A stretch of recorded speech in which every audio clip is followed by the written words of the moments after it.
Buenas tardes, bienvenidos y bienvenidas a Conecta Pyme 4.0. Soy Manuel Maroto y te hablo en nombre de este proyecto de colaboración entre España y Portugal, cuyo objetivo ha sido impulsar la transformación digital de personas y organizaciones. Y lo refiero, la verdad, en pasado porque con el webinar de hoy finalizamos esta edición 2021. El programa de formación para la transformación digital en sectores estratégicos ha contado con diferentes formatos para que pudierais elegir el que mejor se adaptara a vuestro tiempo disponible y estilo de aprendizaje. Hemos contado con cursos online para los sectores de la agroindustria, el comercio minorista y la logística también. Hemos tenido videopíldoras y podcasts que se han enviado a través de WhatsApp y jornadas online como el webinar de hoy. Recordad, por favor, que en el sitio web www.conectapyme40.com, buscando el apartado Formación para sectores estratégicos, podéis acceder a todos los contenidos. Mañana quedará incorporado el webinar de hoy y el jueves la última de las videopíldoras que nos queda pendientes. Antes de continuar, como suelo hacer, 3 notas importantes. Os ruego que mantengáis apagados vuestros micros para evitar ruidos de fondo molestos durante la exposición. Podréis plantear vuestras dudas al final del webinar, bien de viva voz, abriendo el micrófono en ese momento, o por escrito a través del chat. Las vamos a ir recopilando para leérselas a nuestro ponente al final. Por favor, si os pedimos que seáis breves en la medida de lo posible para que todas las personas que quieran participar puedan hacerlo. ¿De acuerdo? Y respecto, por último, a la protección de datos, la sesión va a ser grabada, de hecho ya está siendo grabada, y deberéis tomar la decisión de si activar o desactivar vuestras cámaras web, porque el webinar se publicará mañana en el canal de YouTube de Extremadura Empresarial.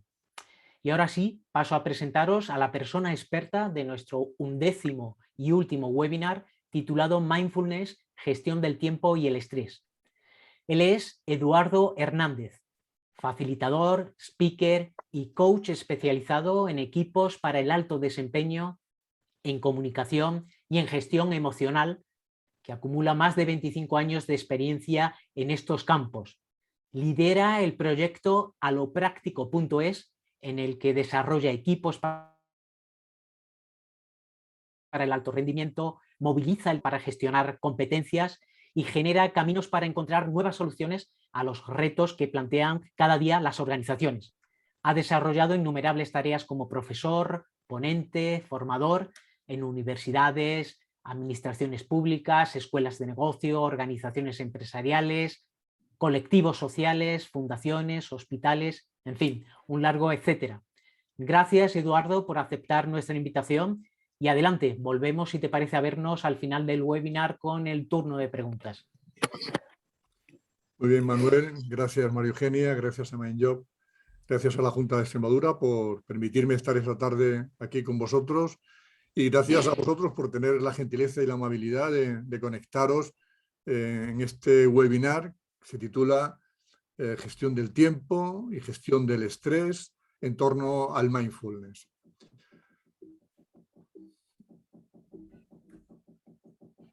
Un momentito, porque parece que ahora sea ahora.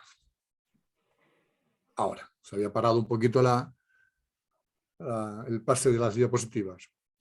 Bueno, pues comenzamos por el principio, viendo que nuestra intención aquí es buscar una manera diferente de afrontar las cosas.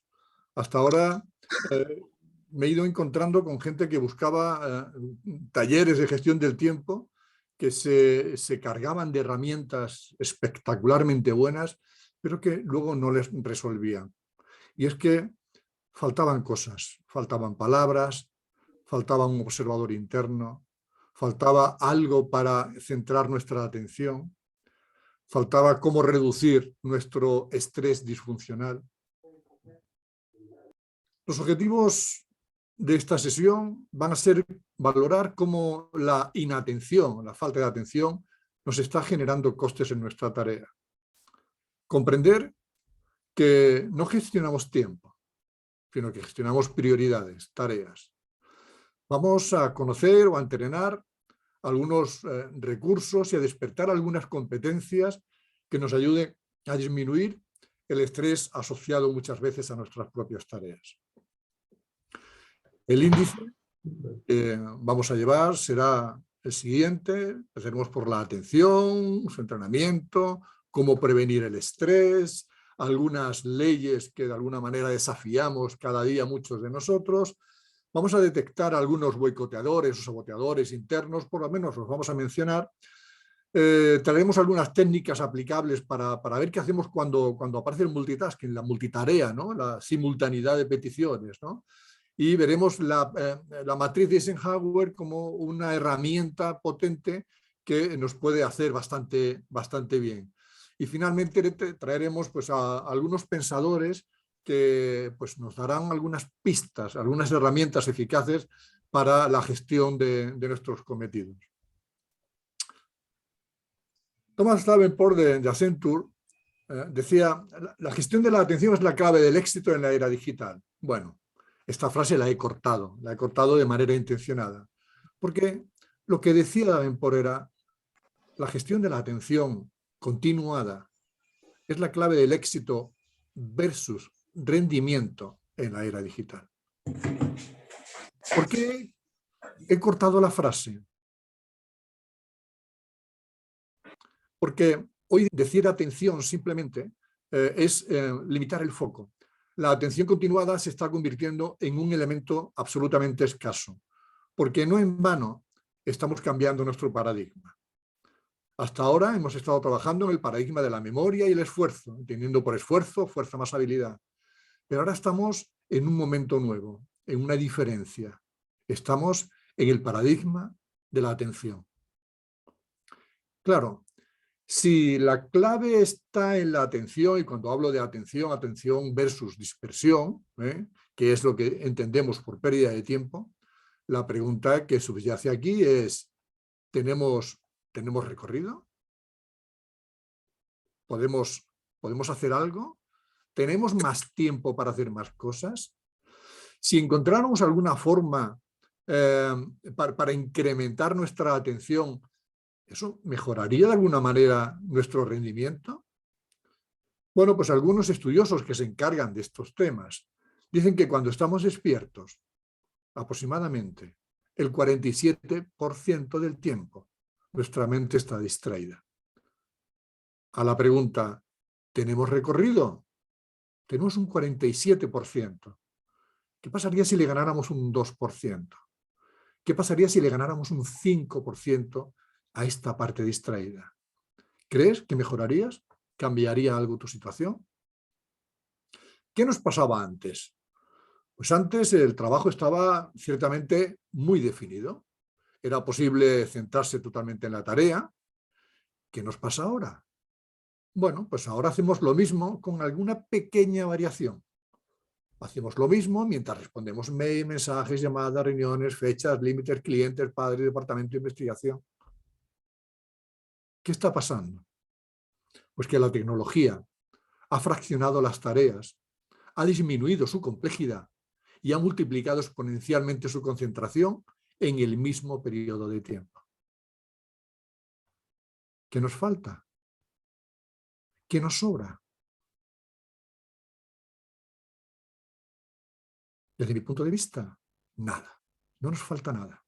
Simplemente que estamos jugando un juego en el que siempre perdemos. ¿Por qué? Porque estamos jugando a ser digitales. Y nosotros no somos digitales. Veréis, un cerebro analógico lee unas 600 palabras por minuto. Bueno, ciertamente no. Un cerebro analógico normal lee 300 o 350. Una persona avezada con sistema de lectura rápida puede leer 400, 450 palabras. Pero vamos a poner que fueran 600 palabras por minuto. Tener en cuenta que 600 palabras son tres cuartas partes de un folio. Sí, un folio suele tener aproximadamente unas 800. Pues con una lectura súper ágil, imagínate que leemos 600 palabras por minuto. Un cerebro digital puede procesar 2 millones de palabras, pero no por minuto, por segundo. Decir no soy una máquina, no es una degradación, es una definición de mi naturaleza. Por tanto, no nos pasa nada, solo que tenemos que reprogramar cómo pensamos. Y si todo esto te da igual, revísalo. Revísalo porque a lo mejor las cuentas no las estás haciendo bien. Porque estos cambios nos están generando hábitos de conducta, nuevos hábitos de conducta. Ponte en esta situación. Un estudiante de último curso de universidad, última asignatura, ha dejado la última asignatura porque es la asignatura que más le gusta y a la que le quería dedicar un tiempo extra, disfrutar estudiándola. Y se está preparando el examen, el último examen, y dice, me voy a quedar en casa a estudiar. No, me voy a ir mejor a la biblioteca. ¿Qué digo a la biblioteca? Me voy a ir a la terraza de la cafetería de la facultad porque ahora no hay nadie. Mayo, junio, al solecito, solo, en el campo, ante mi tarea, mis manuales, mis marcadores. Y cuando llega, se pone a trabajar y no se concentra. Y se pregunta, ¿qué me falta? Si lo tengo todo, estoy donde quiero estar, estoy haciendo lo que quiero hacer, tengo todos los elementos que necesito. ¿Qué me está faltando? Me faltan las distracciones. El mindfulness nos entrena a vivir conscientemente. Y ante una distracción nos permite elegir no hacer caso a la distracción y seguir presente en lo que estoy haciendo. O nos permite decirle a mi distracción cuándo me voy a hacer cargo de ella. O dirigirme a mi distracción y cambiar, irme con ella, centrándome en ella. Claro, alguna de vosotras o alguno de vosotros me podría decir, bueno, Eduardo, ¿y esto? Bueno, ¿cuál es el cambio? Pues el cambio es en que la respuesta es consciente. Y hasta ahora estamos dando una respuesta inconsciente. Nos estamos yendo de distracción a distracción de manera inconsciente. Y a veces, sin darnos cuenta, estamos navegando por internet o metidos en una aplicación. Y digo, ¿cómo he llegado yo hasta aquí si yo estaba en mi casa tranquilamente charlando con mi familia? Pero, ¿qué es esto? ¿Qué es esto de la atención? Voy a poner un vídeo de alguien a quien le cogí mucho aprecio, Gregorio Luri, que ya lo sigo, es filósofo, es pedagogo, ensayista, y que habla, entre otras cosas, bueno, vamos a verlo.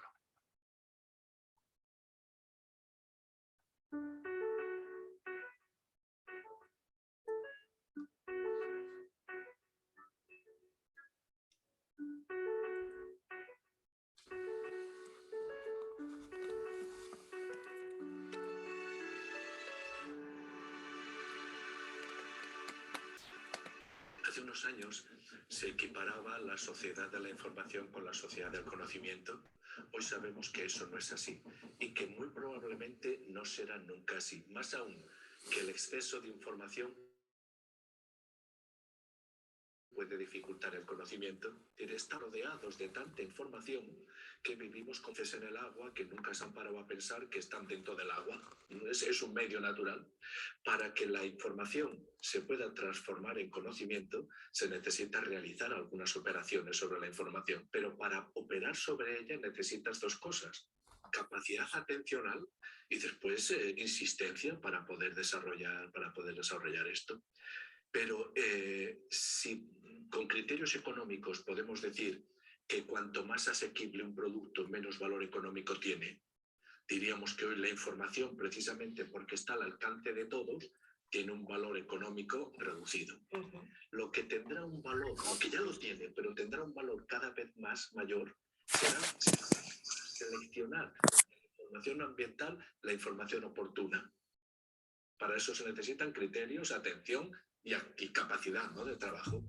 Por eso digo que la atención es el nuevo cociente intelectual, porque la capacidad de una persona para moverse de manera inteligente en el medio de la sociedad de la información va a depender de su capacidad atencional. Nuestra atención es caprichosa en todos los casos. A nuestra atención le gusta buscar rendijas por las que escabullirse para mirar cosas más interesantes, ¿no? Nos vamos. En el mundo anglosajón se habla de la mente vagabunda, porque hay algo así, ¿no? Todos nos distraemos, todos. Y el que diga que no se distrae, pues es porque tiene la constitución psicológica de una estatua que está siempre mirando fija al mismo punto. La diferencia con respecto a la capacidad atencional es que unos, al darse cuenta de que se han distraído, vuelven a lo que estaban haciendo y otros dejan llevar por el flujo de la distracción. Ahora bien, hay personas que cuando van a ver lo que pasa, pues responden, miran otras cosas, de aquí van para allá, y cuando vuelven al trabajo que estaban haciendo han pasado 2 horas, y personas que miran a ver lo que pero vuelven inmediatamente. La atención es la capacidad de retorno.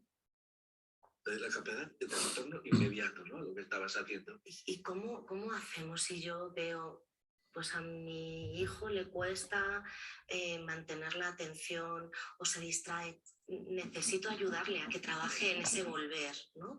¿Y cómo puedo hacerlo yo como madre? Tenemos recursos, podríamos decir que son los recursos más propiamente humanistas de la educación de la atención, que han sido la música. Es uno de los instrumentos, creo yo, más poderosos de mantenimiento de la atención y de retorno, porque si estás tocando algo y te has ido, que te vas tan bien, enseguida ves que tienes que volver. Las matemáticas han sido un fenomenal método de educación, de educar la atención. Ese trabajo de plantear hipótesis, analizar vías de resolución, etcétera, etcétera. Las matemáticas en sí mismas. Y después la lectura lenta, y yo subrayo lo de lenta, porque ese hábito de reducir el foco, de ese foco amplio del gran angular con el que nos movemos por la vida y que es bueno. En la vida tenemos que movernos cuando salimos a la calle con un gran angular y así podemos estar atentos a si nos llaman el teléfono, al escalón, al coche que viene por allá, a la nube, que hay 1000 cosas. Necesitas un gran angular, pero el estudio necesita reducir el objetivo, concentrarte en eso. Y eso hay que habituarlo porque no venimos de serie programados para mantener la reducción del objetivo. Les estamos proporcionando a nuestros hijos modelos de concentración, de habituación, de trabajo al interés. Nos ven ellos que estamos haciendo eso, o lo que nos ven es que cuando nos encontramos a una dificultad le pegamos una patada a lo que estamos haciendo, lanzamos un grito, decimos esto no puede ser. Nuestros hijos y nuestros nietos nos van a evaluar generacionalmente por nuestra capacidad para educar su atención. Bueno, Gregorio lo hace muy bonito, lo hace muy fácil y nos define con mucha sencillez, pero con mucha rotundidad, que la atención es la capacidad de retorno, e insiste, la capacidad de retorno inmediato a la tarea que estábamos realizando. Y afirma que la atención es el nuevo cociente intelectual. Va a depender de nuestra capacidad de retorno el que nosotros tengamos más o menos éxito en nuestro trabajo. De hecho, hay empresas que ya incluyen esta capacidad atencional dentro de las actitudes que además están compitiendo con las competencias. Competencias entendidas por conocimientos y habilidades para la tarea expuesta. Dice Gregorio Luri, el exceso de información puede dificultar el conocimiento, pero para transformar la información se necesitan criterio y capacidad atencional. Y luego, claro, evidentemente, capacidad de trabajo, iterar significa repetir. Y nos habla al final de que se precisa cerrar el gran angular. Tenemos que poner foco y no venimos programados de serie para ello. Como no pongamos foco, se nos van yendo los ojos a otro sitio, nuestra atención a otro sitio. Pero, ¿qué hacemos si estamos inmersos, si somos víctimas como el pez que está en el agua? Cuando está en el agua, el pez no puede analizar su conducta habitual. ¿Cómo hacemos esto? Porque este es el verdadero planteamiento del problema. Hasta que algo traumático no ocurre, hasta que alguien no me saca del agua, hasta que alguien no me lo deja ver, hasta que alguien no me cambia las reglas, hasta entonces no me doy cuenta de cuál es mi situación de confort. La situación de confort tiene que ver con la sensación o con la situación de la conciencia. Bueno, Sócrates decía, oye, antes de hablar de la cosa, defíneme la cosa para que tengamos acuerdo sobre qué cosa estamos hablando, ¿no? La conciencia, como la define Mario Alonso, es la capacidad que nos está permitiendo darnos cuenta de las cosas que suceden. Ahora, ¿cómo adquirir? ¿Cómo podíamos entrenar esta capacidad? Bueno, Lurie ha expuesto un panorama de posibilidades. La lectura lenta e incide en lenta, las matemáticas, la música. Pero también hay otras fórmulas. Podemos hacerlo respirando. Respirando, poniendo atención en la respiración. Ponemos atención a la respiración porque se sitúa ahora en el momento presente. Sin juzgarnos, porque nuestra mente se nos irá, se nos marchará a otras cosas, tratándonos con amabilidad. Y poniendo intención de manera intencionada en lo que ocurre ahora, en este instante. A esto es a lo que llamamos entrenamiento de la atención o mindfulness. Insisto que hay infinidad, bueno, no sé si infinidad, pero sí muchas herramientas, como decía Lurie, para entrenar nuestra atención. A mí me gusta esta, también me gustan las otras, pero esta porque la llevo encima siempre. Me la tengo instalada, la respiración la tengo instalada y mientras siga respirando parece que se me hace fácil entrenar mi atención. Porque poner atención intencionadamente es entrenar la conciencia. ¿Qué técnicas de entrenamiento de la atención podría utilizar? Hay algunas leyes que se nos escapan, como es la ley del ritmo. Queremos que todo sea ahora, ya en este momento, la inmediatez. Y hay veces que olvidamos que las cosas tienen su ritmo, tienen su complejidad. ¿Te imaginas, por casualidad, una caricia con prisas? Para mí sería imposible. Hay otras leyes, como la ley del orden, que se nos escapa también con frecuencia de las manos. Cuentan que en cierta ocasión un joven llegó a un campo de leñadores con el propósito de obtener trabajo. Habló con el capataz, con el responsable, y cuando le vio que era un chico joven, con fuerza y con un hacha muy bien preparada, lo aceptó sin pensárselo y además le dijo, puedes empezar mañana mismo. Durante el primer día, el chico trabajó duramente y cortó muchísimos árboles. El segundo día trabajó como el primero, pero su producción bajó como a la mitad. El tercer día hizo un propósito de enmienda, se fue mucho más temprano y decidió mejorar su producción. Desde el primer momento, desde bien temprano, golpeaba el hacha con toda su fuerza en los árboles, pero los resultados fueron prácticamente nulos. El capataz, el leñador jefe, cuando vio el escaso rendimiento, se acercó al chico y le dijo, ¿cuándo fue la última vez que afilaste el hacha? El chico se quedó perplejo y le dijo, pues es que no he tenido tiempo de afilarla. He estado demasiado ocupado cortando árboles. Más que cortando árboles, pegándole porrazos al árbol. Y es que hay que honrar la ley del orden, hay que honrar la ley del ritmo y hay que darle legitimidad al tiempo para que sucedan las cosas. Luego nos quejamos que nos roban el tiempo. ¿Quién nos roba el tiempo? El tiempo nos lo roba, por utilizar esa expresión, la desatención. El no estar en lo que tenía que estar. El mindfulness o entrenamiento de la atención es una gimnasia mental demostrada científicamente cuya finalidad es prestar atención en este instante sin juzgarme. ¿Cómo es su práctica? Su práctica es sencilla. Es un mirar solo mirando, sin necesidad de tener que buscar nada. Es un escuchar solo escuchando, sin interpretar ningún sonido. Es un sentir solo sintiendo, sin tener que buscar o clasificar la experiencia. El mindfulness es un despertar. Los mejores sueños suceden cuando estamos despiertos. No se trata de soñar despierto, sino de estar despierto. El mindfulness tiene un origen en el Zen. El Zen ya sabéis que es la suma de la psicología budista y el budismo, y el taoísmo, perdón. El mindfulness se define como un entrenar tu atención para que seas dueño de tus actos y para que tomes tus propias decisiones.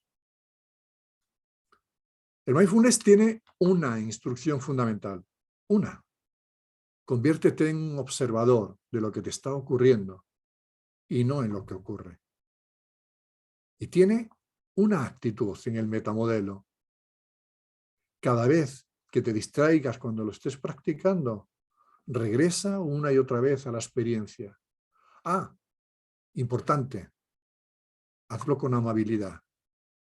Vamos, quiérete. En el fondo lo que nos está pidiendo es, quiérete, respétate, respeta tu naturaleza. Dale un hueco a tu naturaleza. El mindfulness empezó a aplicar en el entorno sanitario en un primer momento. Nació en la costa oeste en Estados Unidos. Luego se incorporó al mundo educativo, al mundo deportivo y finalmente se ha incorporado con mucha fuerza también en el entorno empresarial. Eso sí, en cada uno de ellos con sus códigos de aplicabilidad. ¿Cuáles son las claves del éxito de esta herramienta? Bueno, tiene una rigurosa base científica. Es sencillo en su práctica y es simple también en su transmisión.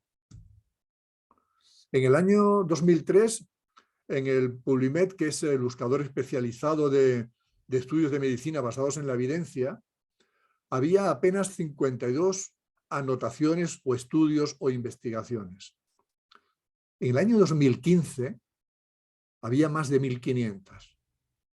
En el año 2020, tan solo 5 años después, casi se había duplicado la cantidad.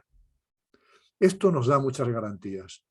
Nos permite ver que se está trabajando sobre la herramienta, que se está limpiando la herramienta, que cosas que a lo mejor veíamos al principio no están tan demostradas y sí están buscando o están encontrando otras aplicabilidades. El mindfulness es un sentarse con normalidad, un poner atención de manera intencionada en la respiración, es un contar un número de respiraciones, 10, 15, 20, observando el ciclo respiratorio, y cada vez que te distraigas, porque nos distraemos todos, empezar de nuevo el cómputo y hacerlo con amabilidad, regresar con amabilidad, sin juzgarnos, ya sabes, como si nos queriéramos, como si nos quisiéramos, perdón. Si yo quisiera hacer un cambio en el reflejo de este lago, ¿dónde lo tendría que hacer? Si yo quisiera conseguir un nuevo reflejo en el exterior, es decir, en el lago, ¿dónde debería hacer el cambio? A veces la pregunta parece de perogrullo. Claro, la mayor parte de la gente acierta a la primera. Dice, hombre, para que se vea reflejado, tendré que hacerlo en el original, arriba. Entonces, ¿por qué nos empeñamos en que primero tenemos que cambiarlo de fuera para luego cambiar por dentro? Los cambios importantes, se producen de adentro hacia afuera.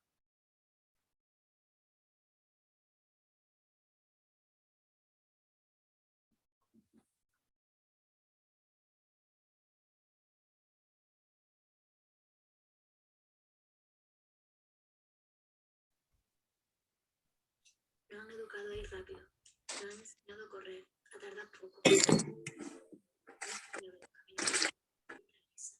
Lo largo viaje en coche por veloces aviones para llegar antes. Cada año aumenta la velocidad de conexión en nuestro ordenador y en las empresas se valora la rapidez con la que un empleado trabaja. Queremos que los animales crezcan antes. Aceleramos el crecimiento de hortalizas y frutas para que no tengan antes su fruto. Hacemos cursos intensivos para aprender rápido una lengua. Corremos para coger el tren o el autobús, o para que el semáforo no se ponga en rojo, y entre tanto nos perdemos el camino. Nos han vendido la idea de que esto es evolución, de que esto es progreso, y que el estrés es el módico precio que tenemos que pagar a cambio del regalo de ser más rápido, más efectivo. Nos han dicho que para ser felices o mejores tenemos que llegar antes. ¿Pero a dónde? Queremos ser rápidos, pero la vida es lenta, o más bien cíclica. Nos hemos olvidado de disfrutar, de recordar que estamos vivos, de celebrar la vida cada mañana. Nos han dicho que no tenemos tiempo para ello. Nos han educado con frases como venga, vístete más rápido que perdemos la mañana, o deja de perder el tiempo y ponte a hacer lo que tienes que hacer. ¿Qué tengo que hacer sino vivir? Sentir el agua cayendo por mi cuerpo al ducharme en la mañana. Sentir la dicha de pegar un bocado al trozo de pan al desayunar. Disfrutar oyendo a los pájaros por la ventana. Conversar con el vecino al bajar la escalera. O sentir mis pasos de camino a donde vaya. Creemos que al ir más rápido sabemos a dónde vamos, pero tal vez nos dé miedo parar y reconocer que en realidad estamos perdidos. Y eso es maravilloso. Nos han dicho que lo lento es malo o negativo. Sin embargo, un árbol puede tardar siglos en crecer. Una oruga necesita días y días para crear su crisálida y convertirse en mariposa. Los osos hibernan durante meses y los árboles tardan en dar su fruto. ¿Por qué entonces acelerar la vida? ¿Acaso nosotros no somos también parte de este ciclo natural?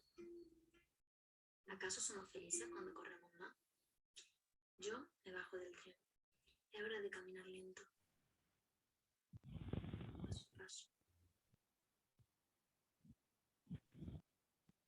Con todos ustedes.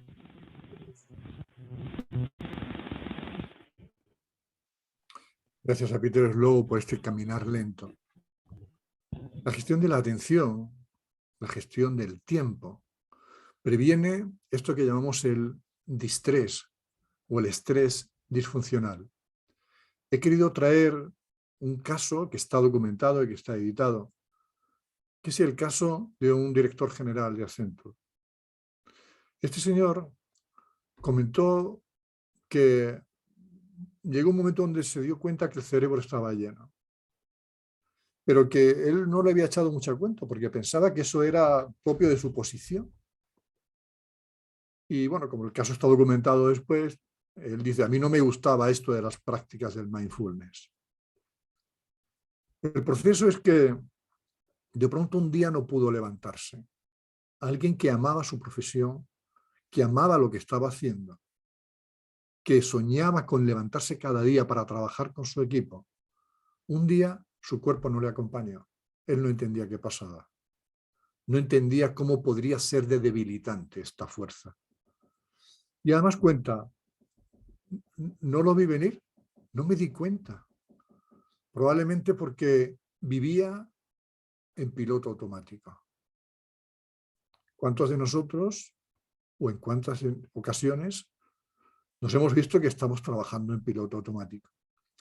¿Qué es esto del piloto automático en el caso de nuestro protagonista? Tenemos que acudir a una matriz, la matriz de efectividad mental, para poder entender qué es esto del piloto automático.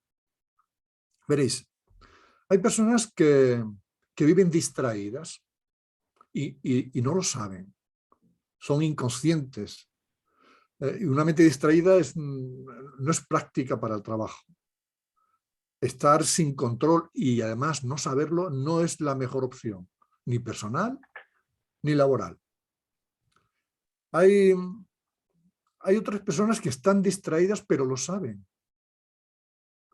La mente distraída es verdad que tiene dificultad para retener buenas ideas, pero hay personas que la manejan muy bien. Eso de entrar y salir de la distracción les hace ser especialmente creativos. Hay personas que están centradas y que son conscientes de lo que hacen.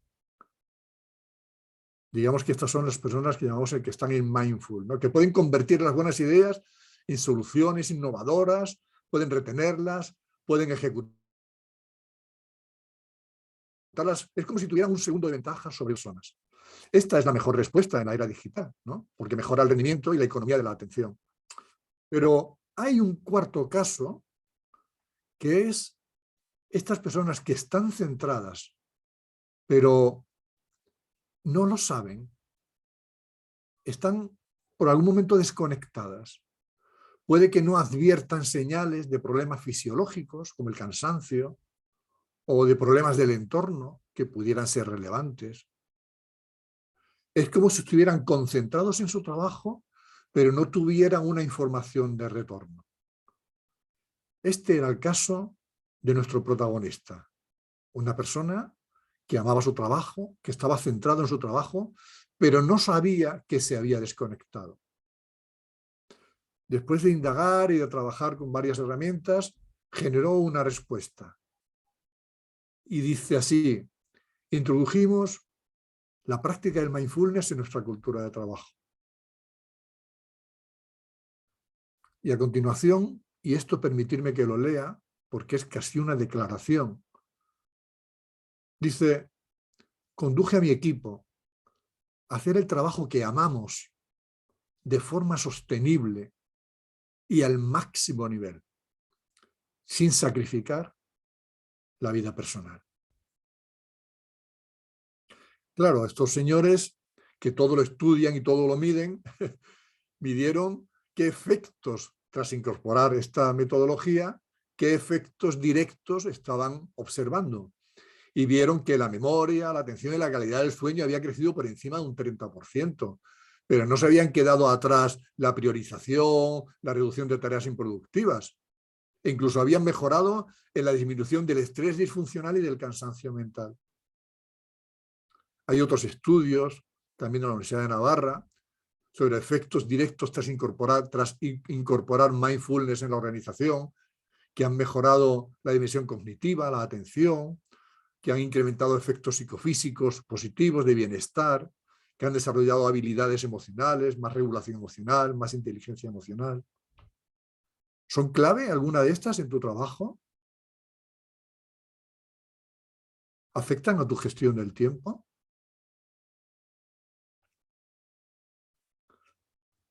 Hay algunas leyes en el mundo de la llamada gestión del tiempo, leyes o reglas con las que jugamos muy frecuentemente. Por ejemplo, el tiempo es un recurso atípico. ¿Por qué es atípico? Porque se nos concede cuando nacemos. No hacemos nada para ganarlo. El tiempo, además, tiene un carácter equitativo. Equitativo para todos. Tenemos 365 días, 24 horas al día, 1440 minutos. Todos vivimos en el mismo tiempo. El tiempo, por otro lado, es verdaderamente insustituible. No podemos volver atrás, no podemos sustituirlo por otra cosa, o no podemos pasar para adelante. El tiempo, además, es indispensable, porque todo lo pagamos con tiempo. El tiempo no se puede almacenar. Tiene una connotación de inelasticidad, es inelástico. Y el tiempo, por último, es inexorable. El proceso vegetativo, lo siento mucho, pero es inevitable. Son 6 realidades, 6 características del tiempo, que sin embargo vivimos frecuentemente intentando desafiarlas, no atenderlas. Desafiar significa cambiar la fe. ¿Cuál estás desafiando? ¿La de que el tiempo es atípico, equitativo? ¿Crees que es sustituible el tiempo? ¿Crees que lo puedes almacenar? ¿Crees que lo puedes parar? Hay algunos elementos que nos están comiendo el tiempo permanentemente.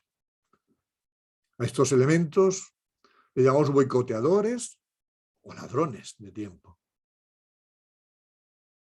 Bueno, podemos ponernos de acuerdo en que boicoteador en este caso podría ser un elemento interno y ladrón o saboteador le podríamos dar esa connotación de externo, solo para que nos entendiéramos en el lenguaje. Hay muchas personas que piensan que Casi el 50% de nuestras jornadas son improductivas. Tenemos saboteadores externos, ladrones, porque nos falta información, hay un exceso de urgencias, las llamadas telefónicas, interrupciones, hay un exceso de burocracia, una incompetencia de los jefes o de los compañeros, hay un exceso de reuniones. Pero no podemos echarle toda la culpa a los sabotadores externos, porque hay también boicoteadores internos muy potentes. Hoy quiero mencionar uno de ellos, el de la exigencia, ese afán de ser perfecto, que nos saca de la vulnerabilidad. Esa perfección enfermiza, incluso para tareas cronófagas. Ya sabéis que lo perfecto es enemigo de lo bueno. Hay un segundo boicoteador potente, que va de dentro a fuera, que es no saber decir no. Y cuando no sabemos decir no, tenemos un verdadero problema con nuestros propios límites. Pero si nosotros le ponemos límites a nuestros hijos y ponemos límites a todas las cosas, ¿cómo no nos ponemos límites nosotros? ¿Cómo intentamos vivir sin límites?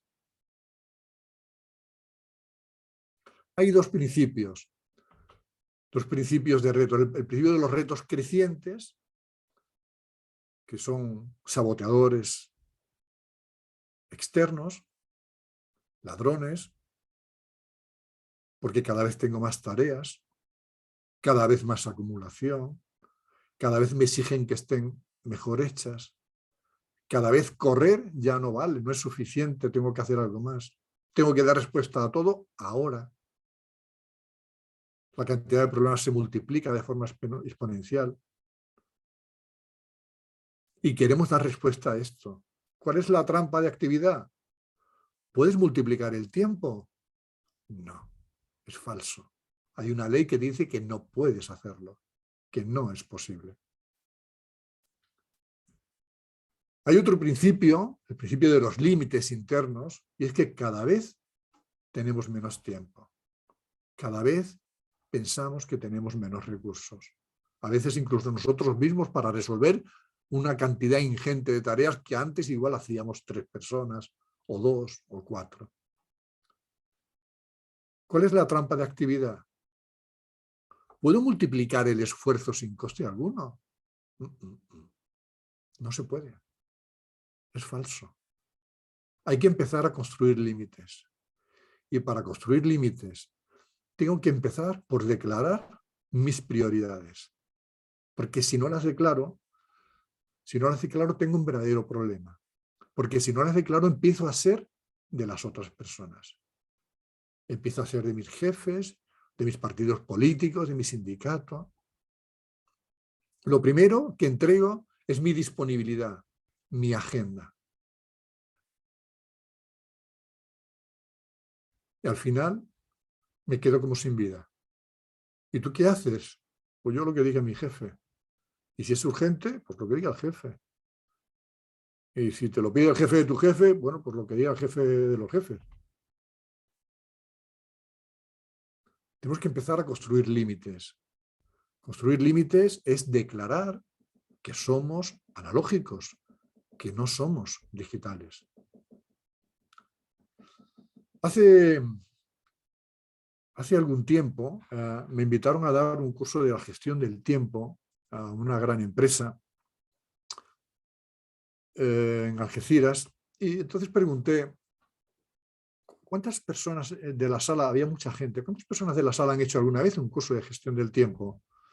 Bueno, me sorprendió que en torno a un 70% de la sala levantó la mano. Volví a preguntar, casi por cortesía, ¿hay alguien que haya hecho, no sé, 2 cursos de gestión del tiempo? Pues una cantidad ingente de personas de ese 70% levantaron la mano de nuevo. Esto me generó un cierto rubor, una cierta preocupación. Así que, bueno, haciendo el roleplay con ellos, me di la vuelta y dije, a ver, ¿habrá alguien en la sala que haya hecho 3 cursos de gestión del tiempo? Bueno, sentí las risas, los comentarios, probablemente alguien levantaría las manos. Cuando me hablan de la gestión del tiempo, ¿en qué pensamos habitualmente? Pensamos en herramientas. Herramientas como mapas mentales, agendas como el método GTD, como la Evernote, como el Laulu, como el Trello, listas diarias de cosas, agendas miles, tareas, etiquetas, recursos. Y hoy que tenemos todo esto en la mano, ¿qué nos pasa?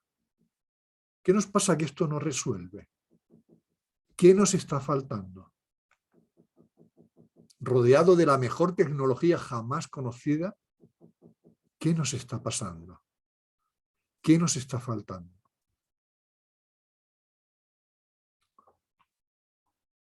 En cierta ocasión,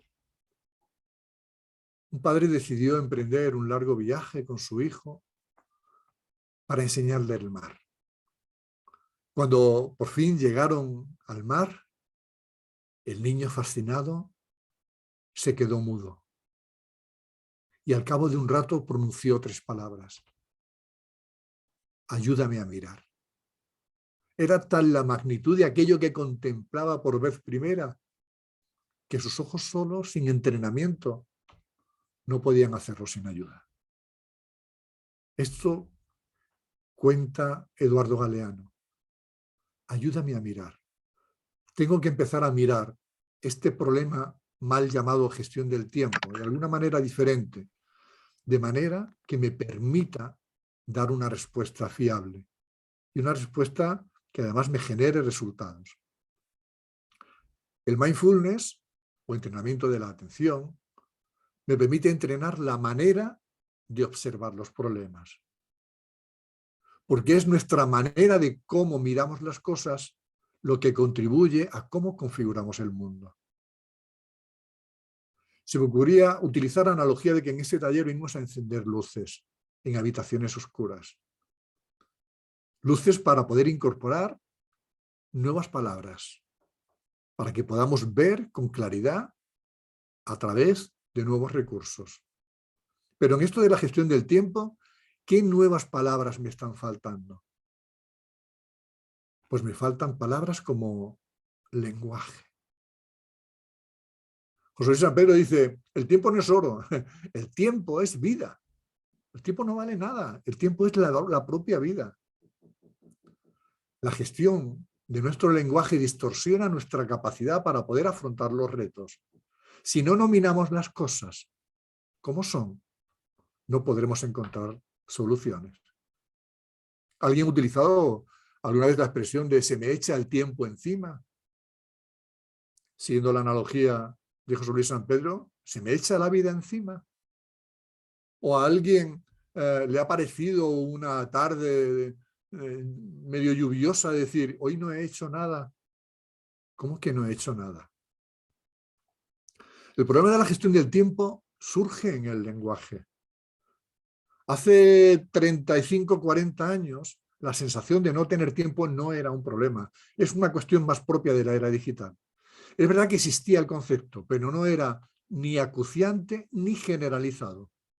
Era más propio de gente un poquito más ociosa. ¿Cuándo surge? Surge en el lenguaje cuando al final del día te ocupas más de lo que no has hecho que de lo que sí has hecho. Por tanto, es un juicio, es una distorsión de la realidad. Y esta distorsión la generamos en el lenguaje. Y toda conducta es generada y además genera una emoción. Decía Séneca, claro, si uno está siempre corriendo entre una multitud de actividades para arriba, para abajo, pues nunca tendrá la suerte de terminar un día sin que algún disgusto provocado por alguien o por algo le predisponga a la ira. Por eso decimos que nos genera ira.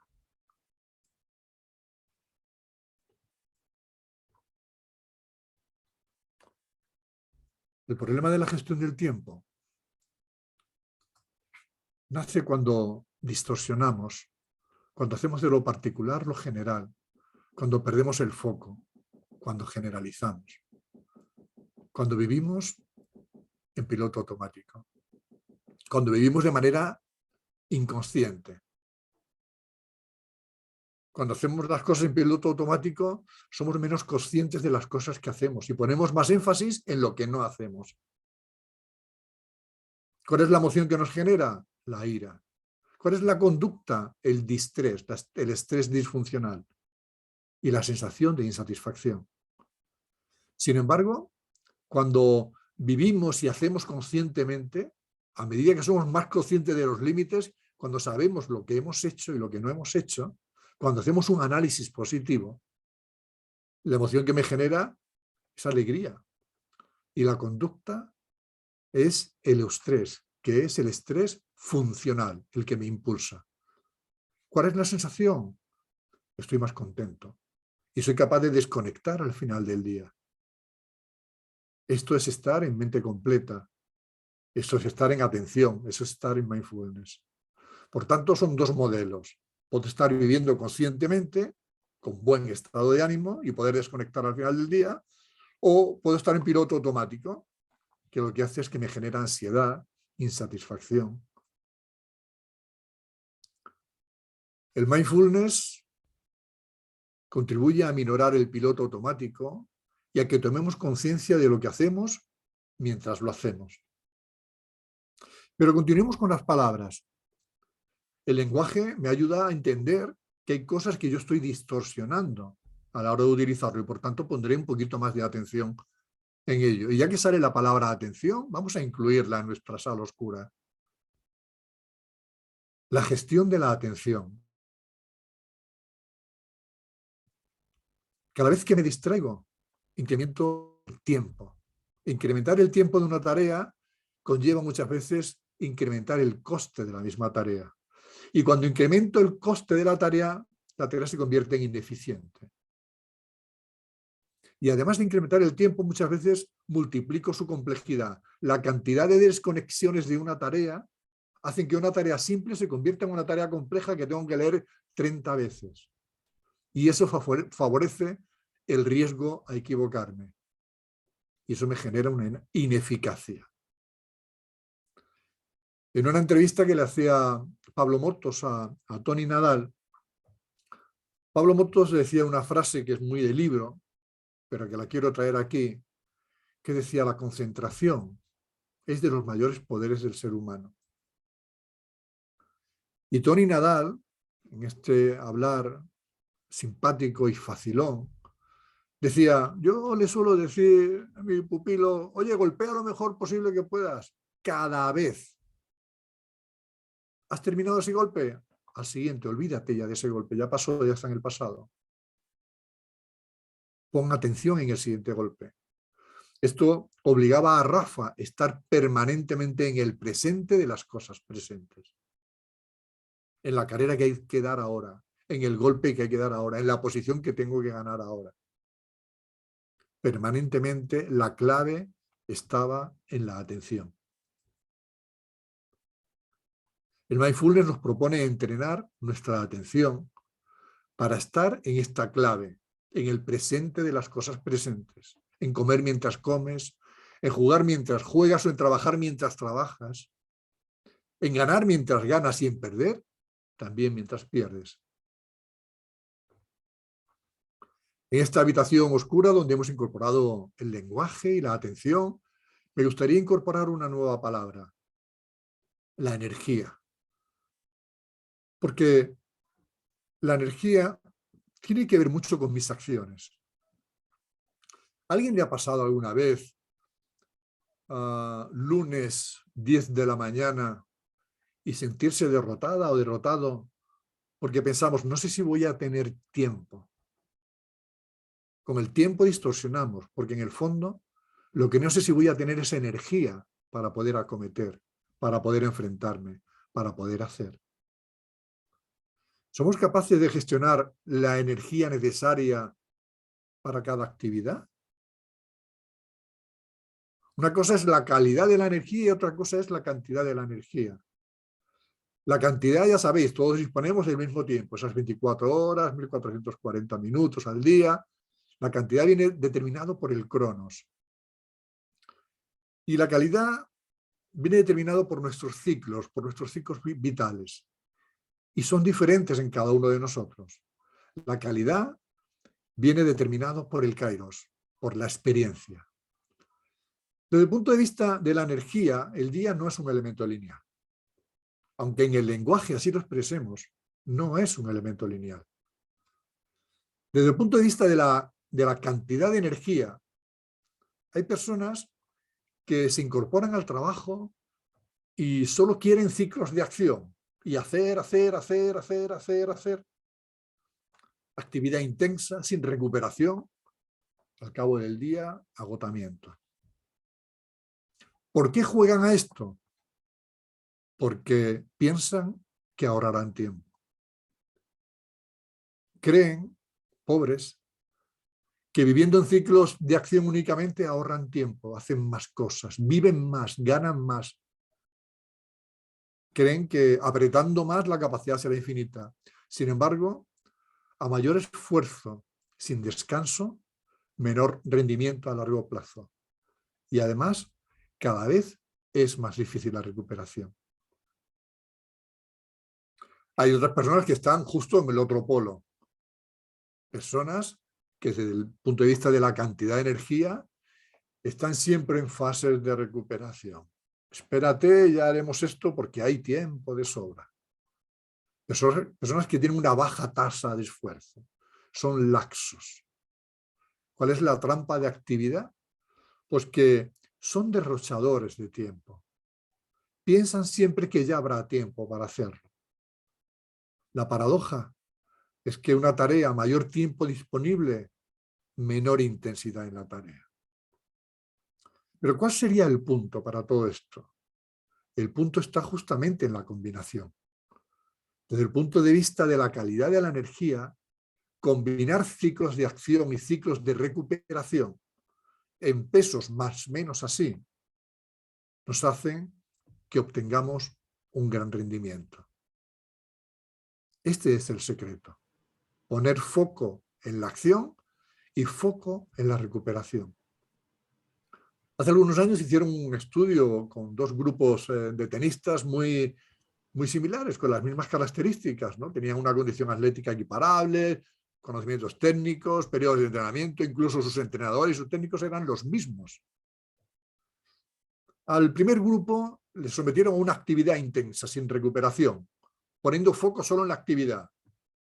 ¿Qué les pasaba? Que poco a poco iban cayendo en el agotamiento y empezaban a tener resultados mediocres. Mayor dispersión, precisan de más tiempo para poder llegar al resultado. Y además, cada vez tienen un mayor consumo de energía. Al segundo grupo le propusieron una curva de alto rendimiento, ciclos de acción y ciclos de recuperación. Ponían foco en los descansos. Cuando descansaban, descansaban. Esto es lo que ellos consideraban el alto rendimiento. Porque sus resultados empezaron a ser excelentes. Cuando descansaban, chequeaban el presente, bajaban sus hombros, respiraban, soltaban la tensión, reposo absoluto. Hacían un reset a la atención, una mirada al vacío. Y este era el secreto para luego incorporarse de nuevo con fuerza a los ciclos de acción. Las personas que son adictos a la actividad y solo están en ciclos de acción, tienen un impulso cuando llegan a la oficina a actuar, ¿no? Y claro, cuando alguien se para, pues se ponen un poquito nerviosos. Se dispara la adicción, tenemos unas inyecciones de dopamina potentes, nos genera esto una sensación de que estamos haciendo algo, arreglando el mundo, sensación de importancia, tenemos una gratificación inmediata, pero poco a poco este exceso de actividad sin recuperación empieza a generar una mala priorización, empezamos a tener objetivos y orientación a pobres resultados y poco a poco va bajando nuestro rendimiento. Sin embargo, el segundo grupo, que sabe usar el tiempo necesario para ciclos de acción y el tiempo necesario para los ciclos de recuperación, comienzan con una pausa, con una respiración consciente. Recuerdan cuáles son sus prioridades. Y en vez de reaccionar a lo que está ocurriendo, van generando respuestas. Muy bien, pues tenemos 3 luces en nuestra habitación oscura que poco a poco empieza a ser un poco más clara. El lenguaje, la importancia del lenguaje, la importancia de poner atención, la importancia de discernir entre si necesito calidad o cantidad de energía. Necesito una palabra más. ¿Qué hago con las cosas, con las tareas? ¿Cómo las clasifico? ¿Cómo las atiendo? La gestión de las tareas es otro elemento vehicular en esto que llamamos una mala priorización, mala gestión del tiempo. ¿A alguien le ha pasado algún día 6:30 de la madrugada y comenzando su jornada diciendo, no sé por dónde empezar? ¿Cómo que no sabes por dónde empezar? ¿Sabéis? El tiempo no es gestionable. Lo que son gestionables son mis prioridades. ¿Qué es gestionar mi prioridad? Es poner primero lo primero. Y esto no es tan evidente, porque no es lo mismo hacer cosas que hacer cosas importantes. Hay gente que no hace nada, entre comillas, importante a toda pastilla. En la vida, lo más importante tiene que ser lo más importante. Porque si sabemos elegir lo prioritario, luego no es tan agobiante. Tenemos que distinguir qué es primero lo primero. Cuando yo decido vivir desde lo importante, desde el priorizar, las cosas cambian.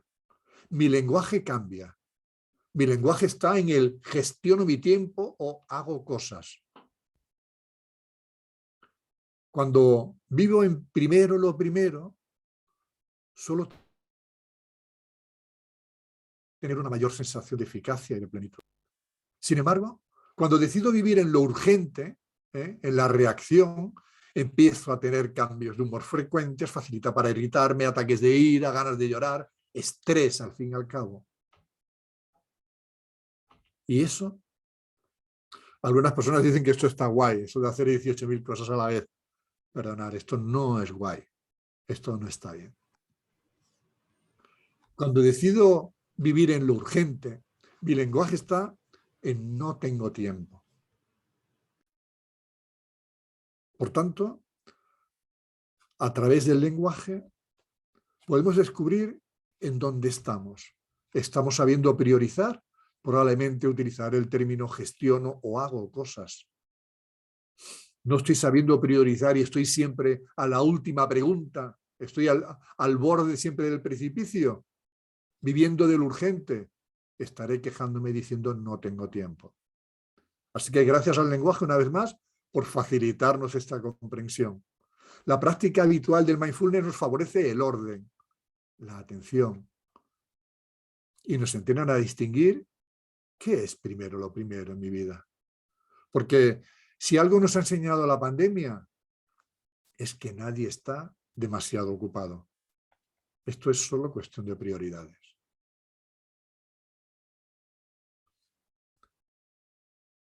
Eisenhower se planteó qué hacer con las tareas, cómo ordenarlas. Y planteó un tamiz o un tapiz donde establecía sus objetivos.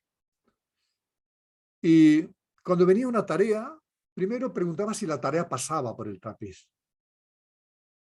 Y lo segundo era si esa tarea le permitía acercarse más a sus objetivos. Y si realmente le permitía acercarse a sus objetivos, si había que realizarla ahora, en este instante.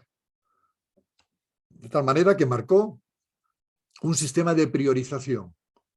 ¿Qué cosas son verdaderamente importantes? ¿Y qué cosas viven en la línea temporal? Generó esta matriz de la importancia y de lo urgente. Y así nos dijo, hay cosas que no son ni importantes ni urgentes. Hay que tener cuidado porque habitualmente su origen es externo, son saboteadores y la respuesta es interna. A veces decimos, bueno, cuando no tenga mejor cosa que hacer, pues cuando me vuelva a acordar haré esto. me encargaré de... A esto hay que dedicarle siempre un tiempo. Las cosas que no son importantes ni urgentes, son cosas como correos, llamadas que no tienen que ver con mi objetivo. Asígnale un tiempo cada día. Convierte tu jornada en 10 minutos menos para atender esto. Si tienes que atenderlo 2 veces al día, dedícale un tiempo. Porque no hay nada peor que una cosa que no es ni importante ni urgente, se convierta en algo urgente y ya no te digo si encima se convierte en algo importante. Nos planteó que hay cosas que son importantes y urgentes. ¿A qué se refería? Se refería a nuestro quehacer de cada día, a la razón de nuestro trabajo diario, al sentido de nuestra vida. Y decía, a esto no hay ninguna opción. Aquí hay que ponerse a hacerlo y ya está. No hay más. En el cuadrante 3 nos situaba cosas que están en el mundo de los plazos, pero que no aportan valor a lo que tienen. Las cosas urgentes muchas veces se parecen a sintomatología del estrés, porque nos genera mucha prisa, mucha sensación de urgencia. Las cosas urgentes no necesitan de mi conocimiento necesariamente ni de mi energía.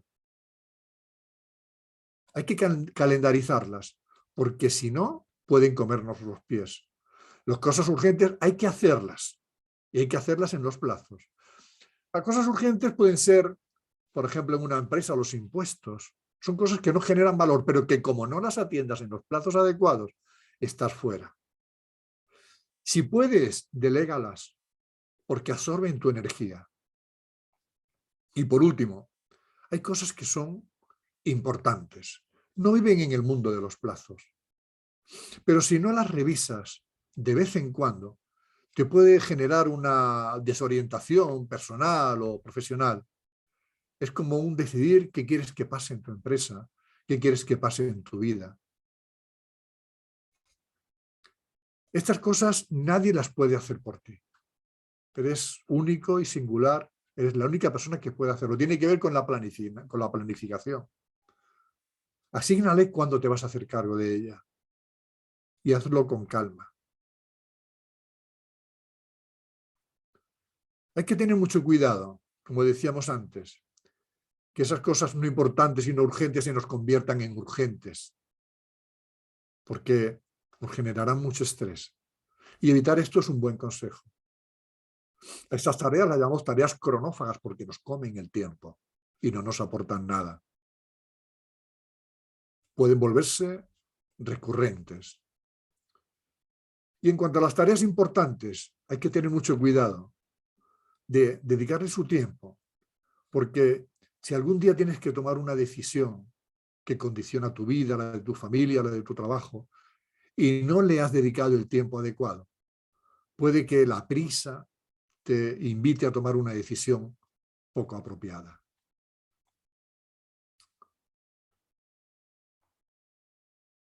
Cuatro pensadores con 4 herramientas.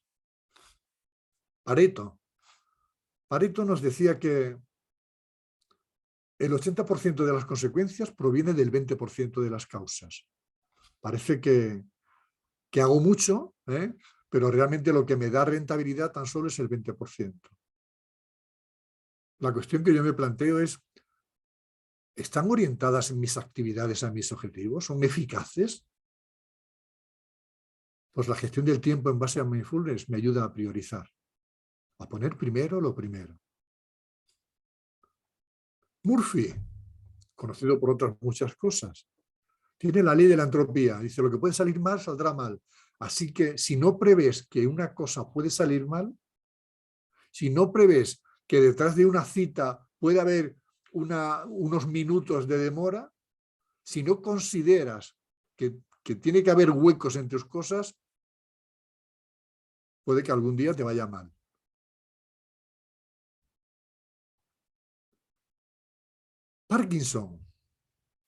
Parkinson dice, a mayor tiempo disponible, menor esfuerzo en la tarea. Y a menor tiempo, por ende, mayor esfuerzo. Una tarea tiene un tiempo. Si yo le dedico más tiempo del que precisa esa tarea, del tiempo disponible, eso no mejora el rendimiento. Me produce una ineficiencia.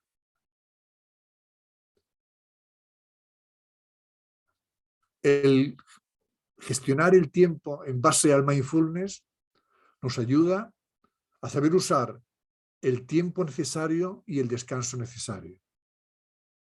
Nos ayuda a utilizar la energía necesaria para el rendimiento necesario. Y cuando hacemos esto, estamos hablando del alto desempeño. José María Costa. José María Costa tiene 3 postulados interesantes y que se parecen a algunos de los que hemos visto antes y que están publicados en este libro del uso eficaz del tiempo. El tiempo que requiere una tarea crece cuando la interrumpimos y la reanudamos una y otra vez. La gestión del tiempo en base al mindfulness nos ayuda a recuperar nuestra atención. La segunda es que lo perfecto rara vez es rentable. Lo hemos visto antes cuando la exigencia. La gestión del tiempo en base al mindfulness apuesta por la excelencia. Y el último postulado de José María Costa es que para una tarea corta siempre hay tiempo, pero para una larga siempre nos falta tiempo. La gestión del tiempo en base al mindfulness es hacer lo mejor posible con la vida posible.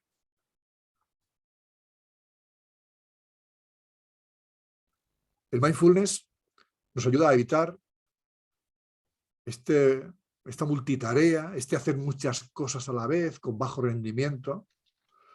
Nos ayuda a poner atención, a concentrarnos en el momento presente, en una sola tarea y luego en la siguiente, y luego en la siguiente. Disminuye el riesgo de posponer las cosas, de procrastinar, y nos incrementa nuestra eficiencia y nuestra eficacia. El mindfulness nos ayuda a darle sentido, a ponerle luz a este tipo de palabras que hemos ido incorporando en nuestro lenguaje. Lenguaje, energía, tareas, atención. Nos ayuda a poner luz para poder ver con claridad. Así que, independientemente de los métodos que Lurie nos planteaba, como las matemáticas, la música, también está la práctica o entrenamiento de la atención, que no es sino poner atención de manera intencionada en el momento presente, sin juzgarme. Y esta es mi pequeña baluerna, que han sido algunos de los libros consultados y leídos y estudiados para poder hablaros de una alternativa de la mal llamada o mal llamado gestión del tiempo, que yo hablaría de gestión de prioridades o gestión de la atención. ¿Alguien se anima a cambiar? ¿Sí? Muchísimas gracias y a partir de ahora, Manuel, estoy a vuestra disposición. Estupendo. Muchas gracias, Eduardo, por hacernos ver cómo esa mala gestión del tiempo pues tiene sus consecuencias, quizás las más inmediatas, ¿no? Cuando desemboca, y las más graves en esa crisis de estrés. Y ver también en una de las últimas diapositivas, lo citabas, ¿no? Cómo en mindfulness permite entrenarnos en ese recuperar la atención, ¿no? Y aportar eficiencia, eficacia y lo mejor de todo, ¿no? No solo, entiendo yo, permite ver no solo en el plano profesional, sino también en el personal, que es importante. Si te parece, Eduardo, yo os animo a todos los asistentes y a todas las asistentes a que planteéis, por favor, vuestras dudas en el chat. Mientras van llegando, yo le voy a plantear a Eduardo algunas de las... Juanjo, Eduardo nos pregunta si les puedes recomendar, más allá también de esta última diapositiva de tu baluerna, pues algún libro sobre mindfulness, por favor. Bueno, es un tema complicado para mí aconsejar un libro de mindfulness, pero Juanjo, te puedo contar que la primera persona documentada en esta materia con la que hice un taller fue Vicente Simón, entonces catedrático de psicobiología de la Universidad de Valencia. Me gusta mucho cómo plantea las cosas. Tiene libros muy sencillos de leer, muy fáciles. En este sentido, y no porque por otra razón más que porque he trabajado con ellos, Andrés Martín Asuero, del Instituto de Mindfulness, tiene varios libros, como por ejemplo Completamente. Son libros donde explican un poco más a fondo la metodología de cómo han investigado y cómo han trabajado el mindfulness. Ambos tienen son bastante prolíficos en escritura, con lo cual puedes encontrar muchas cosas interesantes. Mark Williams y otros muchos, bueno, son buenas lecturas, pero para empezar, para iniciarse, a mí me gusta iniciarme con las cosas sencillas que yo mismo comprenda. Y ya te digo, Vicente Simón particularmente, pues me hizo un gran favor porque me puso sencillo que me parecía a mí bastante complejo. Gracias, Juanjo. Estupendo, gracias a ti, Eduardo. Adela hace más que una pregunta, plantea una reflexión. Dice que está emprendiendo y echándole muchas horas de formación, además del trabajo. Y tenía la sensación de que al final del día no aprovechaba el tiempo y que no hacía todas las tareas que se había programado. Entonces decidió apuntar cada día las tareas que hacía y fue cuando se dio cuenta de que realmente había distorsionado la realidad, ¿no? Qué bueno, Adela, gracias por traerlo. Desde luego, el próximo curso tenías que venir conmigo para explicarlo tan fácil, ¿eh? Da gusto que la gente explique las cosas difíciles de manera sencilla. Gracias. Tenemos otra pregunta que te transmito de María. Uh-huh. Nos pregunta qué le gustaría saber, tu opinión respecto a realizar el mindfulness a través de meditaciones guiadas que se pueden encontrar en plataformas de internet como Spotify o Bueno, me similares. parece muy bien, me parece que es un recurso fantástico. El mindfulness, esta mañana lo hablaba en un taller diferente. El mindfulness, a ver, ¿cómo decir esto? No tiene una liturgia específica, una postura, un entorno, sino que bebe de otros entornos, entiende que hay gente que ya ha investigado en ese tipo de cosas y entonces copia algunas cosas, las hace suyas, pero no son propias, no son genuinas del mindfulness, ¿no? El tema de las meditaciones o de los ejercicios guiados a mí me parecen fantásticos. En Internet hay 1000 y a cada cual mejor, ¿eh? Tienes que buscar aquel que te guste porque su voz te parece más aceptable, más cálida, más cercana, penetra más, te quieres estar más cerca, más en sintonía. Pero insisto, hay 1000, hay 1000. En el caso de Vicente Simón, por hacer propaganda, pero tiene también meditaciones muy sencillas. Creo que tiene un capítulo de 8 meditaciones con 8 temas diferentes que podemos ir repitiendo día tras día, durante meses sin cansarte, ¿no? A mí me parece una muy buena idea el utilizar las meditaciones guiadas para no sentirte sola, para sentirte que estás trabajándote, ¿no? A mí me parece muy buena idea. Muchísimas gracias. Sí. Gracias, Eduardo. Baldomero pregunta, ¿cómo puede iniciarse en el mindfulness? ¿Algún ejemplo de práctica? Bueno, volvemos a lo de antes, Baldomero. En Internet hay 1000 cosas, ¿no? Yo te puedo decir cuál fue mi proceso, que no quiere decir que haya que hacerlo así. Mi proceso fue primero la curiosidad, una conversación con alguien, bueno, pues me llevó a la curiosidad. Y bueno, desde esa curiosidad empecé a leer, empecé a instruirme y bueno, me pareció una herramienta que era tan fácil, era tan sencillo. Digo, esto no puede ser tan sencillo, tendrá luego alguna nota por algún sitio, ¿no? Yo le miraba por arriba, por abajo, no tenía notas al lado. Era sencillo, era fácil.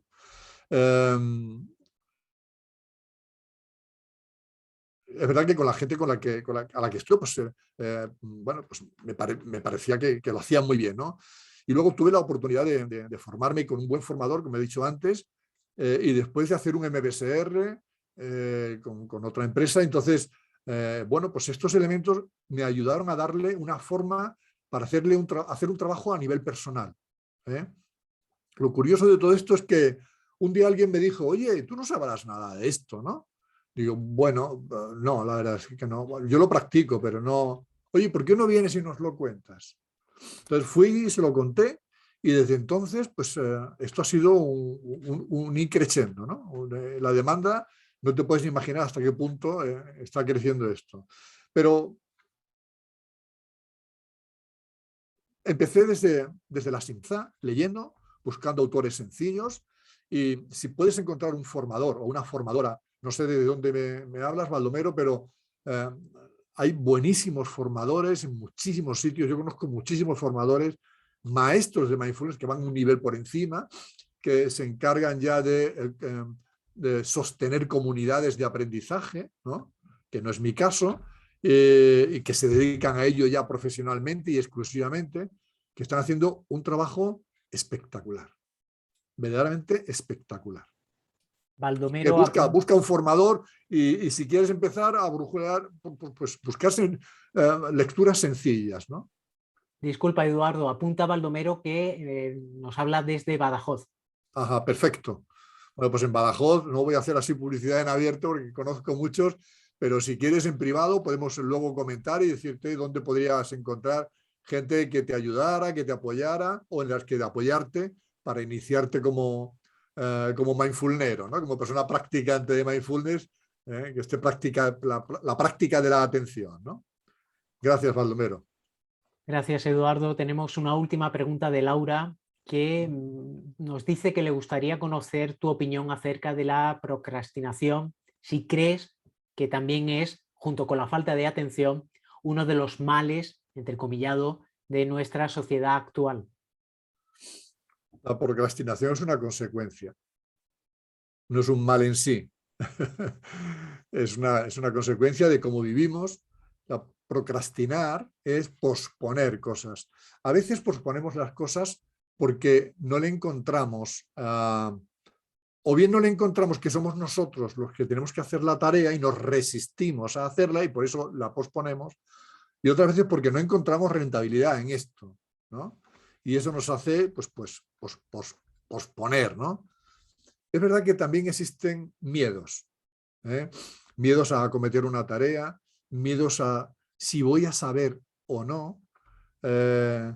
Bueno, yo creo que no es uno de los males del mundo, yo creo que es una consecuencia, y creo que trabajando este pool de entrenamiento de la atención, tengo la sensación, no lo puedo afirmar, pero tengo la sensación de que la procrastinación se reduce. Te lo digo desde la opinión personal, ¿no? Pero no de una opinión documentada que haya leído en algún sitio. Pero personalmente experimento que esto yo creo que va en esta dirección. Muchas gracias, se van sucediendo, Eduardo, las gracias por el webinar. De acuerdo, yo aprovecho estos últimos minutos, por si hay alguna pregunta más, para deciros que hemos finalizado con este último webinar pues todo lo que había programado. En nombre del proyecto Conecta Pyme 4.0, gracias por vuestra asistencia a la jornada de hoy, por supuesto, por el interés mostrado en cada acción formativa que hemos ido desarrollando, y también por ese visionado en diferido que la verdad no para de crecer, ¿no?, desde el canal YouTube de Extremadura Empresarial. Y antes de marcharnos, recordad precisamente que podéis acceder a todos los contenidos generados durante el programa de formación para sectores estratégicos en el sitio web www.conectapyme40.com. Siguen llegando las gracias. María apunta aquí que lleva practicando las meditaciones guiadas desde junio, ya que en su localidad no hay ninguna academia ni nada similar, y que le está yendo genial tanto a nivel personal como laboral. Es interesante el buscar a lo mejor alguna comunidad de aprendizaje que una vez a la semana o cada 15 días o una vez al mes simplemente por insuflar un poquito de aire fresco a tus propias meditaciones, para salir un poquito también del confort en el que caemos, ¿no? Entonces, el que busques dónde puede haber una comunidad, cuando hablo de una comunidad, quiere decir un grupo de personas que se reúnen de una manera medianamente estable a practicar mindfulness, pues yo creo que sería interesante. Hoy día en las organizaciones, y cada vez más, se comienza muchos días con un rato de mindfulness, con un rato, incluso hay algunas empresas que tienen salas para poderlo practicar, ¿no? En los hospitales, en empresas grandes, en empresas multinacionales, esto cada día lo vemos con más normalidad. Esto no se trata de estar todo el día así, ¿no? Se trata simplemente de dedicarte unos minutos a hacer una práctica formal. Pero el mindfulness es tan interesante que además de las prácticas formales hay un catálogo importantísimo de prácticas informales. ¿A qué me refiero con prácticas informales? Pues practicar mindfulness cuando voy caminando, prestando atención a la respiración. Podemos caminar y caminar lentamente. Igual que Luri nos hablaba leer, pero leer lentamente. Caminar lentamente, tomando conciencia de todos los movimientos que tiene dar un paso. Posar el talón, posar la planta, levantar el talón de la otra pierna. En ese momento se genera una inestabilidad. Cuanto más ralentizamos el movimiento, más conciencia tenemos y más atención tenemos que poner para no perder la estabilidad. Caminar lentamente. Este caminar que en algunos sitios le llaman ese camino contemplativo. Contemplar cómo estás caminando, cada vez más despacio. Lo podemos hacer en nuestra sala, en nuestro despacho, en un pequeño pasillo, en cualquier pequeño rincón que tengamos cercano. Es hacer ejercicios de entrenamiento de la atención. Esto, desde mi punto de vista, es algo verdaderamente interesante.